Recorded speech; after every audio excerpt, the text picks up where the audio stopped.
Katta to'rtlik: Amazon, Apple, Facebook va Google. Bu kompaniyalar yangi dunyoning hukmdorlari.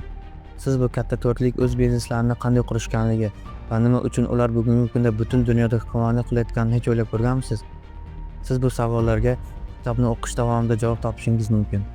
Scott Galloway o'zining bu kitobini 2017-yilda yozgan va bu kitobda dunyo iqtisodiyotining eng kuchli tashkilotlaridan biriga aylangan bu kompaniyalar haqida sizni yangi va hayratlantiruvchi ma'lumotlar bilan tanishtiradi. Bu kitobda siz Amazonning eng yangi texnologiyalari va savdo strategiyalari qanday qilib butun iqtisodiyotni o'zgartirganligini, Apple'ning birinchi smartfoni yoki yangi mahsuloti dunyoni qanday o'zgartirishi mumkinligini, Facebook'ning ijtimoiy tarmoqdagi kuchi, ma'lumotlarning haqiqiy qiymatini, Google'ning ma'lumotlar imperiyasini qanday qilib dunyo bo'ylab kuch sifatida shakllantirganini bilib olasiz. Agar siz biznes, texnologiya, iqtisodiyot va jamiyatdagi eng katta o'zgarishlarni kashf etishni istasangiz, bu kitobni o'qishingizni tavsiya etamiz.